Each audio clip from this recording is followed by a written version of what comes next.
asked a lot about it, but now that you finally have played a game against Caitlin in the W, just what was it like? What was the atmosphere like today going head-to-head with her? You're not going to believe what Paige Bueckers just said about Caitlin Clark. And no, this wasn't some subtle shade or vague remark. It was bold and unmistakable. Paige didn't hold back. If you thought this rivalry was just media fluff, it's time to reconsider.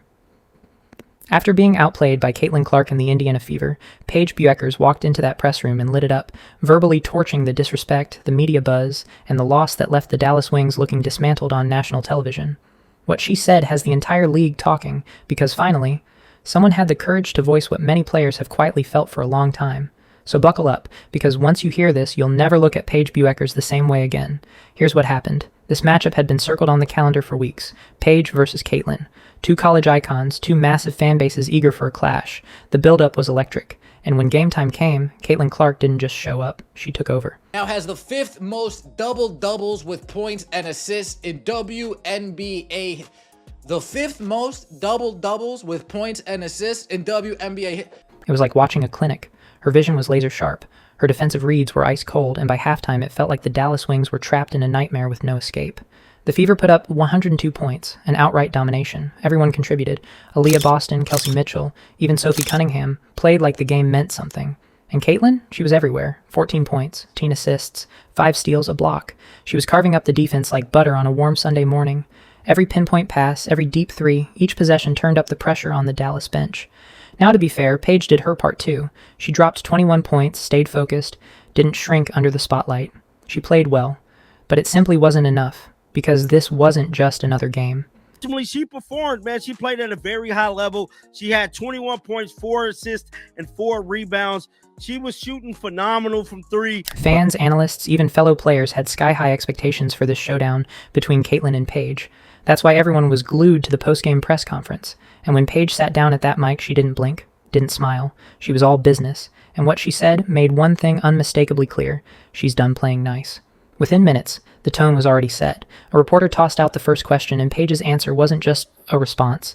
It was a subtle challenge. She took a breath and let it fly. No filters, no diplomacy. Paige, the second quarter was a tough one. Just what were some of the things that you saw that led to the Fever having such a significant margin? Mostly just transition defense and us not getting back. Maybe crashing too many or just not having 2 people back, rushing up to the ball instead of getting back. And then just on missed shots and on turnovers, they just got out and got easy off it. Paige didn't defend her team, she exposed their flaws. From her tone and words, it was obvious. She saw a team that lacked effort. The Fever outran them, out-hustled them, and made them look like a JV squad on a varsity stage. And leading that onslaught, you already know, Caitlin Clark. Just when it seemed Paige might downplay the comparison or toss out a generic line about respecting the competition, the next question landed, and it hit hard. This was the moment everyone in the room leaned in, and while her words might have sounded polite on the surface, read between the lines. Paige, I know you've been asked a lot about it, but now that you finally have played a game against Caitlin in the W, just what was it like? What was the atmosphere like today going head-to-head with her? Yeah, it's fun. Anytime we can compete against each other.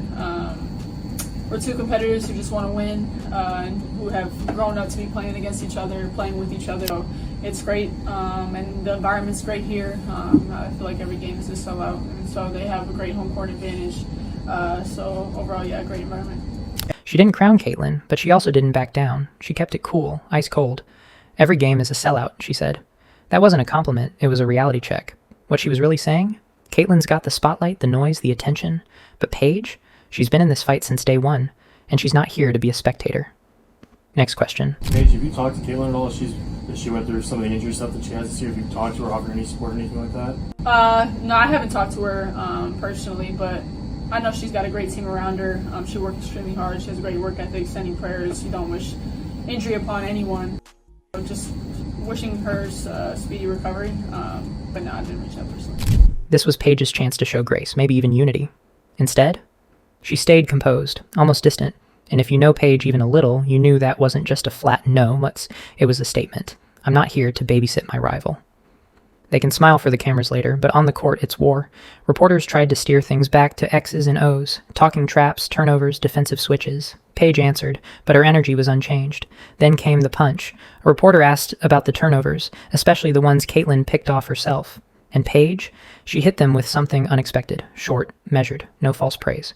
Was it respectful? Yes. Was it warm? Not even close. Because Paige Bueckers didn't fly into Indiana to play supporting role in the Caitlin Clark show. She came to crash the stage. And judging from that press conference, this was just the beginning. Paige Bueckers fans, 21 points and 4 assists, 4 rebounds. By the way. So are we watching the birth of a rivalry? One that could dominate the WNBA for the next decade? It sure feels that way. But here's the truth. This wasn't just about Paige losing a game. This game showed us something deeper, something bigger. It showed us levels of skill, levels of leadership, and yes, levels between Paige Bueckers and Caitlin Clark. And don't get it twisted. This isn't a hit piece on Paige. She's the real deal. She hit shots in that game that defied logic. She's smooth, smart, efficient. You don't casually score 21 points on 60% shooting with only 15 attempts unless you've got serious talent. Like, Paige Bueckers only shooting 15 shots while she's on 60% is not ideal. Is not ideal. She shot 4 threes, which is great for her. I thought Paige Bueckers had a good game. But let's be real. 15 of those points came before garbage time. If you find this video insightful, please subscribe this channel, as this a new channel would need your support. Every subscriber motivates me to work hard, and sorry to disturb you enjoy the rest of the video. Thanks. She was quietly cooking, but the game had already slipped away. Caitlin Clark has reached 200 points and 100 assists this season, the fastest to do so in a single season in WNBA history. Oh yeah, folks, this feels like last year, right? Now, some were quick to throw around the stat padding label, but let's clear that up. That's not what this was. Dallas needed her to stay aggressive. They needed her to find her rhythm, because moving forward, she needs to stay sharp and confident. Simple as that. The real issue? Paige wasn't asked to lead. She was asked to score. And while she delivered on that, the rest of the spotlight belonged to Caitlin, because while Paige is a mid-range magician, Caitlin Clark is an offensive system all by herself.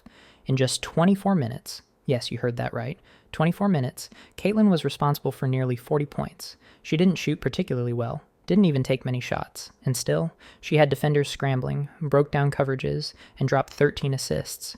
If her teammates hadn't fumbled a few easy buckets, she'd have 16 dimes. That's what makes Caitlin different. Watching her feels like seeing the WNBA on fast forward. And that's why this so-called debate, it's already settled. Let's not pretend otherwise. This isn't about saying Paige Bueckers is overrated. She's phenomenal. She's a future all-star, maybe even a future champion. But right now, there's Caitlin Clark, and then there's everyone else. You don't restart the conversation just because someone finally drops 20 points. You don't ignite the debate unless someone consistently beats Caitlin and on a winning team. So the next time someone tries to revive this rivalry with hot takes, just remember, you can't compare until you compete. And if you're riding with Caitlin Clark, drop a Team CC in the comments.